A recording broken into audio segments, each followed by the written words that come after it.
ओम मनोजवं मारुततुल्यवेगं जितेन्द्रियं बुद्धिमतां वरिष्ठं वातात्मजं वानरयूथमुख्यं श्रीरामदूतं शरणं प्रपद्ये। नमस्कार, स्वागत है आपका आचार्य वाणी में। मैं आचार्य डॉक्टर विक्रमादित्य आपके साथ हूँ और आज का विषय हमारा है कर्क राशि वालों के लिए जो ये मंगल का परिवर्तन का योग है वो क्या करेगा। मंगल 3 अप्रैल से लेकर 7 जून तक आपकी राशि में रहने वाले हैं और ये बड़ी विचित्र स्थिति है कि मंगल जब भी आपकी राशि में कर्क राशि में आते हैं तो सबसे कमज़ोर हो जाते हैं। ज्योतिषी गणनाओं के अनुसार से हर ग्रह कभी उच्च किसी राशि में और किसी ग्रह राशि में नीच के होते हैं और ऐसे में आपकी राशि के दृष्टिकोण से यदि आप समझें कि इस समय ग्रहों के योगायोग के अनुसार से आपके जो राशि में मंगल का पदार्पण 3 अप्रैल से हुआ है और ये 7 करीब जून तक रहेगा, तो ऐसे में ये मंगल का योग आपकी राशि के दृष्टिकोण से, क्योंकि मंगल महाराज आपकी राशि के हिसाब से यदि हम बात करें तो बुद्धि के मालिक भी हैं, संतान के मालिक हैं, विद्या के मालिक हैं, सदकर्म के भी मालिक हैं दिखाई देते हैं और साथ बंधन कारक भी हैं। तो मंगल यहाँ कमज़ोर हो गए। तो यहाँ मंगल के कमज़ोर होने के कारण से आपकी राशि में जब भी मंगल पदार्पण करते हैं तो वो नीच के मान ले जाते हैं और इसमें भी जब 10 अंश के आसपास आएंगे तो परम नीचे स्थिति में वो प्राप्त कर लेंगे। ऐसे में इस समय जब कर्क राशि में मंगल चलते हैं तो 3 नक्षत्रों के अंतर्गत उनका योग बनता है और 3 नक्षत्रों के अंदर पुनर्वसु, पुष्य और अश्लेषा नक्षत्र में उनका योग बनता है। जो पुष्य नक्षत्र है वो विशेष तौर पर शनि का नक्षत्र माना जाता है। उस समय मंगल अपने परम नीचे स्थिति में चले जाते हैं और ऐसे में मंगल के कारण से मंगल जो है स्वामी पुरुषार्थ के हैं, मंगल साहस के स्वामी हैं। मंगल का योग आपकी राशि के दृष्टिकोण से इस दौरान जो रहेगा वो विशेष तौर पर बहुत सावधानी के साथ काम करने की ज़रूरत है। भाग्य साथ देगा लेकिन धीरे धीरे। कारण क्या है, शनि महाराज इन दिनों आपके भाग्य में चल रहे हैं। भाग्य जो है वो धीरे धीरे कार्य करता दिखाई दे रहा है और जितने धर्मयुक्त रहोगे, इस वक्त एक ही रास्ता है आपकी राशि के दृष्टिकोण से अपने भाग्य को जगाने के लिए, भगवान की शरणागति प्राप्त करना। भाग्य में आपकी राशि के अनुसार से यदि देखें तो कई ग्रहों का प्रभाव है। शनि महाराज वहाँ चल रहे हैं, राहु महाराज वहाँ चल रहे हैं और इस अप्रैल के आरंभ में तो 6 ग्रही योगी वहाँ बन के तैयार था। उसके बाद धीरे धीरे वो ग्रहों का योग घटता चला जाएगा और उसके बाद अभी शनि मंगल तो वहीं चलते दिखाई देंगे। ऐसे में आपकी राशि के दृष्टिकोण से आपको समझ लेना चाहिए कि आपको करना क्या है। ये करने क्या जा रहे हैं मंगल महाराज आपके रिश्तेदारों के साथ, मित्रों के साथ द्वंद्वात्मक स्थिति उत्पन्न कर सकते हैं और ऐसे में ध्यान रखिएगा आपको कुछ ज़्यादा जो मंगल का प्रभाव है साहस का, और जब मंगल साहस करता नहीं है तो हम किसी ना किसी पे डिपेंड हो जाते हैं और ऐसे में कई बार क्या होता है कि सामने वाला उतना बढ़िया तरह से काम नहीं कर पाता जितना हम करना चाहते हैं। और जिस प्रकार का मंगल का आपका प्रभाव है, आप बहुत ज़्यादा अपेक्षा करके रहेंगे कि ये भी अपेक्षा, तो ऐसे में ध्यान रखना बहुत ज़्यादा मित्रों के साथ कुछ अनबन होने के योग दिखाई देते हैं। और ऐसे में एक बात और ध्यान रखने की ज़रूरत है, आपकी राशि के दृष्टिकोण से जो आप व्यवसाय कर रहे हैं उस व्यवसाय में भी जो मंगल संबंधित कार्य कर रहे हैं उनके लिए तो ठीक संबंध दिखाई देता है लेकिन उनमें कमज़ोर। लेकिन कई और व्यवसायों में जो कर रहे हैं उनमें लोहे संबंधित जो कार्य कर रहे हैं उनमें कहीं ना कहीं कई मामलों में नुकसान होने के योग दिखाई दे सकते हैं। ऐसे में थोड़ा सा एक बात और ध्यान रखें कि अननेसेसरी क्लैश में ना फंसें, छोटी छोटी बातों में द्वंद्वात्मक स्थिति ना उत्पन्न करें। ये मंगल का प्रभाव जो है, मंगल साहस का प्रतीक माना जाता है, बुद्धि का प्रतीक माना जाता है और बुद्धि क्या होता है, कई बार कई संकुचित विचारधारा में चली जाती है, जो छोटी सोच कहीं ना कहीं नुकसान दे जाती है, अपेक्षा करना कहीं ना कहीं नुकसान दे जाता है। तो ऐसे में ध्यान रखना पड़ेगा कि इस समय जब मंगल महाराज आपकी राशि में जहाँ आपकी राशि में चल रहे हैं और कमज़ोर अवस्था में चल रहे हैं तो मंगल को हम ताकत देने का प्रयास करें। एक सबसे अच्छा उपाय यह है कि हनुमान जी का तिलक अपने माथे पर धारण करने का प्रयास करें। मंगल के मंत्र का नित्य प्रति जप करें, ओम क्रांग क्रीं क्रौंग सै भौमाय नमः, इस मंत्र का जप करने का प्रयास करें। मंगल का संबंध विशेष तौर पर हनुमान जी के साथ भी और शिव के साथ भी है। अभी हम कथा उपस्थित करने जा रहे हैं जिससे आपको समझ में आएगा कि जो आध्यात्मिक दृष्टिकोण से जो उपाय बताए जाते हैं वो भारतीय संस्कृति में कैसे उनको स्थान दिया गया है। हमारे यहाँ हर शास्त्र के दृष्टिकोण से बहुत वैज्ञानिकता के साथ और बड़ी सुंदर तरीके से ग्रहों के उपायों को जोड़ा गया है। तो आपको हर चीज़ को समझते हुए कार्य करने की ज़रूरत है। ऐसे में आपको ध्यान ये रखना है कि कि जो साधु होते हैं, जो फक्कड़ किस्म के लोग होते हैं, जो फक्कड़ किस्म के लोग हैं जिनका कोई रैन नहीं, ठिकाना नहीं, ऐसे लोगों से दूर रहने का आपको प्रयास करना चाहिए। बहुत ज़्यादा किसी के साथ सन्निकटता, किसी रिश्तेदार के साथ बहुत ज़्यादा सन्निकटता कहीं ना कहीं क्लैश करा सकती है, तो इसलिए बैलेंस होकर इस वक्त चलने की ज़रूरत है। मंगल बदल जाएंगे, उसके बाद आपकी राशि के दृष्टिकोण से बहुत सारे परिवर्तन होने के योग बनेंगे, लेकिन इस दौरान कुछ खास उपाय मंगल के अवश्य करें। तो मंत्र बताया आपको, ओम क्रांग क्रीं क्रौंग से हमाय नमः, इस मंत्र का जप करने का प्रयास करें। ये बड़ा सुंदर रूप से आप कार्य कर सकता है। साथ साथ हो सके तो एक काम और करने का प्रयास करें जो आपकी राशि के दृष्टिकोण से हमें अच्छा दिखाई देता है, कि आप विशेष तौर पर अपने भाइयों के साथ अपने संबंध ठीक रखने का प्रयास करें। ये ग्रह ऐसे चल रहे हैं कि इस वक्त अननेसेसरी आपके रिश्तेदारों के साथ, भाइयों के साथ किसी न किसी कारण से जो आपसे थोड़ा प्रेम करते हैं, वो अननेसेसरी वहाँ क्लैश होने के योग बन सकते हैं, संबंध खराब होने के योग बन सकते हैं। तो थोड़ा बैलेंस होकर चलने का प्रयास कीजिए, वो अच्छा रहेगा। और बेन तौर पर अपनी जन्मपत्री को समझते हुए कार्य करेंगे तो बहुत अच्छे से चीज़ों को बदलने के योग बना सकते हैं। ऐसे में भगवान शंकर का मंगलवार के दिन हो सके तो गुड़ से अभिषेक करने, गुड़ के जल से अभिषेक करने का प्रयास करें, मीठे जल से अभिषेक करने का प्रयास करें, ये आपके लिए अच्छा रहेगा। देखिए, उपाय बड़े सरल होने चाहिए। आमतौर पर समस्या क्या है कि कुछ लोग बहुत क्लिष्ट उपाय, बहुत महंगे उपाय बताने का प्रयास करते हैं। देखिए, शास्त्र में, अध्यात्म में, भारतीय संस्कृति में बड़ी सरलता से रास्ते बताए गए हैं। एक व्यक्ति एक किसी महात्मा के पास गया, उसको घर जाना था, बहुत समस्याएं चल रही थी। कथा को मैं छोटे रूप में समझाने का प्रयास करूंगा, बहुत लंबी कथा नहीं सुनाऊंगा, छोटे से सार रूप में समझने का प्रयास करें। बड़ी सरलता से उस कथा को यदि हम समझ लें तो जीवन के कष्टों को दूर कर सकते हैं। एक महात्मा के पास गया, महात्मा जी, जीवन में संकट है, रास्ते में जाना है मुझे, मेरा गाँव उस तरफ है और रास्ते में पानी चढ़ा हुआ है, नदी में पानी चढ़ा हुआ है और मैं पार नहीं कर सकता। बाबा ने कहा, आध्यात्मिक दृष्टिकोण, चिंता मत करो, मैं आपको एक उपाय बताता हूँ। एक बाबा जी ने एक कुछ मंत्र उसको लिखा और एक कागज के लिखकर भोजपत्र में उसको हाथ में दे दिया। बोलो, इसको अपनी मुट्ठी में रख ले और जैसे जैसे बस केवल भगवान का स्मरण कर कर इसको लेके चलता चला जा, पानी तेरा हटता चला जाएगा। उसने उसको रास्ते में देखा तो वो चमत्कार था कि जहाँ जहाँ वो लेके जा रहा था वो पानी हटता चला जा रहा था और वो भागता चला जा रहा था। उत्कंठा हुई रास्ते में देखते देखते, कह रहे ऐसा क्या बाबा जी ने दे दिया है। उसने पर्ची खोली, उसमें राम नाम लिखा था।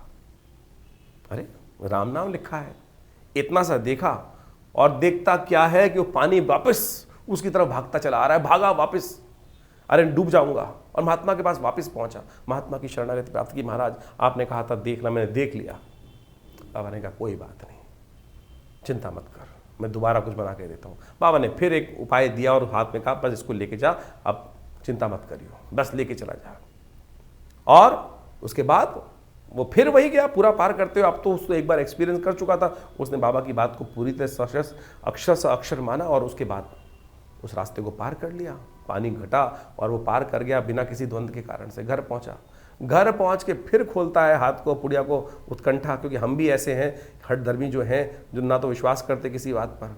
उसने फिर खोल के देखा और उसमें लिखा वही राम नाम। इस संसार को पार करने के लिए राम नाम ही तो है। उपाय यही है, जो उल्टा जपो, सीधा जपो, वही पार कर जाएगा।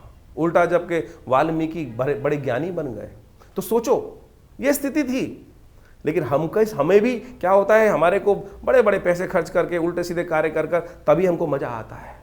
अरे सीधी तरीके से हमने आपके इन ग्रहों को बदलने के लिए सीधा साधा रास्ता बता रहे हैं ना, आप सीधी तरह से उस पर विश्वास करके चलने का प्रयास तो करो। ये सीधे साधे उपाय ही, बिना किसी कारण, बिना किसी खर्चे के उपाय। हमको हमारे गुरुदेव सिखाते थे कि भाई ऐसा उपाय मत बताओ कि जो हज़ारों रुपए खर्च होते, क्या होगा उस उपाय को खर्च करके। सीधे तरीके से आप इन सरल उपायों को जो हम इस चैनल के माध्यम से आपके समक्ष रखते हैं, आपकी राशि के दृष्टिकोण से हम बताते हैं, वही करने का प्रयास कीजिए ना, तो आपके जीवन के कष्ट दूर होंगे। आज की तारीख में आप किसी भी जन्मपत्री को दिखाने जाते हैं, कहीं भी जब बात करते हैं, देखिए बाबाओं ने क्या होकर, कितनी मालाएं, कितने कंठ पहनकर, पता नहीं क्या क्या स्थिति, बाह्य आवरण कैसा बना रखा है। वो एक मिसमरिज्म क्रिएट करने का प्रयास किया जाता है। अध्यात्म बहुत सरल है और ज्योतिष बिना अध्यात्म के नहीं हो सकता। अध्यात्म के दृष्टिकोण से समझने का प्रयास करें तो आपकी राशि में जो ग्रहों का योग है, मंगल क्या खेल करने वाले, मंगल है कौन, इसके विश्वास जगाने के लिए हम पूरा एक रास्ता आपको बताने का प्रयास कर रहे हैं। समझेंगे तो हमारा विश्वास है आपके कष्टों को दूर करने का रास्ता आप अवश्य बना पाओगे। अब सवाल ये उठता है कि मंगल है कौन।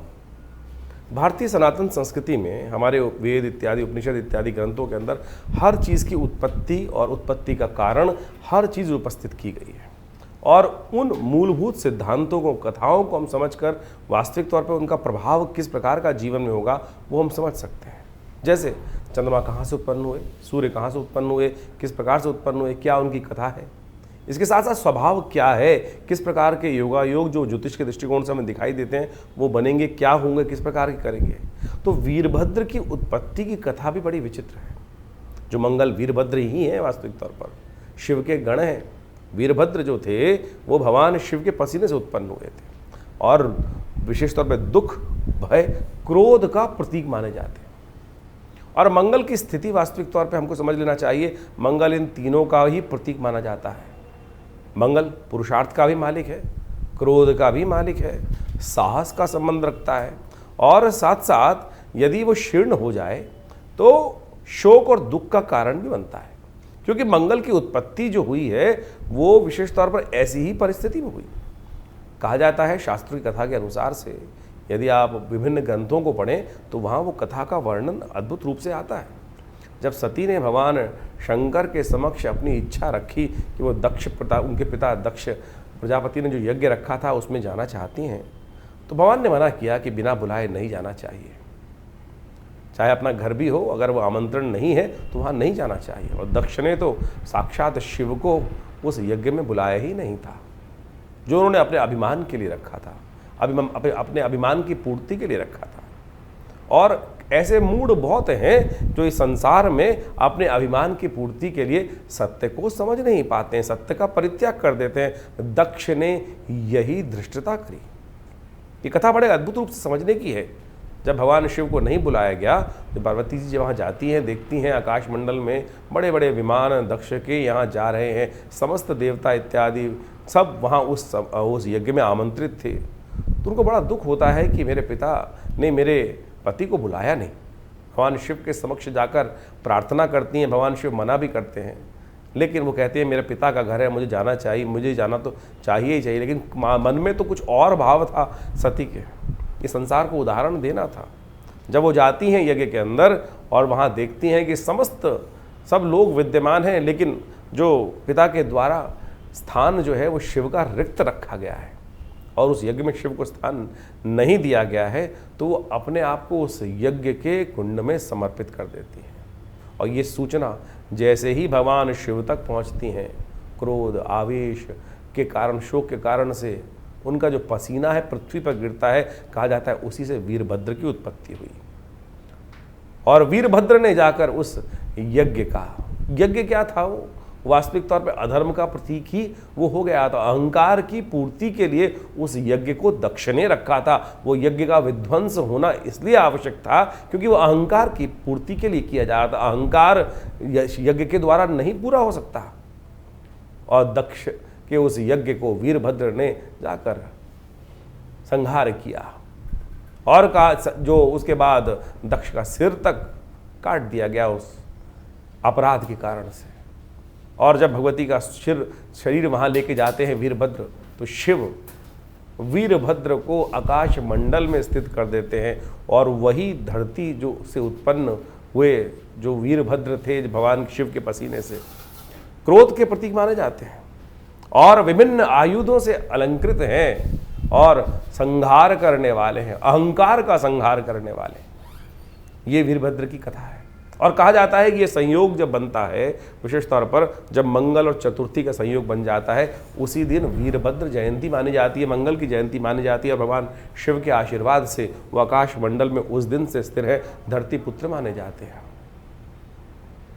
इनका एक गायत्री के रूप में भी मंत्र आता है, अंगारकाय विद्महे धरित्री पुत्राय धीमहि तन्नो भौमः प्रचोदयात्। इस प्रकार से उनकी गायत्री आती है और उसका स्तवन कर लेने से कहा जाता है कि मंगल के बहुत सारे दोष शांत हो जाते हैं। तो ये वीरभद्र जो हैं, जो वास्तविक तौर पर मंगल के रूप में आकाश मंडल में स्थित है, उनका स्वभाव आपने समझा। और इस वक्त जो ग्रहों का परिवर्तन का योग बना है, मंगल जो है कर्क राशि में जा रहे हैं। मंगल एक अग्नि तत्व की राशि के मालिक माने जाते हैं, और अग्नि तत्व की राशि के होते हुए वो जल तत्व की राशि में, कर्क राशि जल तत्व की राशि, जल तत्व के होते हुए जब अग्नि और विशेष तौर पे आप समझें कि जल तत्व के साथ जाके बैठेगी तो क्या होगा, वाष्पीकरण होगा, उड़ेगा, वो वाष्पीकरण होगा, मंगल निस्तेज हो जाएंगे, दुस्साहस करने के योग बन जाते हैं। विश्व में जब भी मंगल कर्क राशि में आते हैं, आप सत्य मान लें, जो दुस्साहस करने वाली प्रवृत्ति है संसार में बढ़ जाती है। और उन दिनों विशेष तौर पर यदि आप एनालाइज करके देखें, हमने इस बात को बहुत अच्छे से एनालाइज करके देखा, यहाँ तक कि जो गलत तरफ जाने का रुझान है वो बढ़ जाता है। और तो और दुस्साहस करते हुए लोग, कई बार ऐसा देखा जाता है कि विशेष तौर पर आत्मदाह करने वाली, आत्महत्या वाली बातें, जो मेंटली लोग थोड़े वीक होते हैं, ऐसी समस्याएं उस समय बढ़ जाती हैं। नशे की स्थितियां वाला काम बहुत ज़्यादा बढ़ जाता है। मंगल जो है साहस का प्रतीक है, और जब मंगल साहस जब है वो निस्तेज, कर्क राशि में जाके वो निस्तेज हो जाते हैं, नीच के बोले जाते हैं, और ऐसे में वो 3 नक्षत्रों को पार करते हैं। 3 नक्षत्रों की स्थिति में जाते हैं, पुनर्वसु, पुष्य और अश्लेषा। पुनर्वसु के अंतिम चरण में, और पुष्य नक्षत्र जो शनि का नक्षत्र है, वो इसलिए भयावह माना जाता है, मंगल को सबसे कमजोर माना जाता है। एक तो वो शनि के नक्षत्र में चले जाते हैं, पुष्य के चारों चरण उसी में पार करते हैं। उसके बाद अश्लेषा नक्षत्र में भी वो विहार करते हैं। तो ये जो नक्षत्र हैं, इनमें सबसे भयावह स्थिति मंगल की तब होती है जब वो पुष्य नक्षत्र में जाते हैं। ऐसे में मंगल को शांत करने के लिए अनेक उपाय शास्त्र में वर्णित हैं, और उन सब उपायों को कर आप अपने कष्टों को दूर करने के सुंदर योग बना सकते हैं।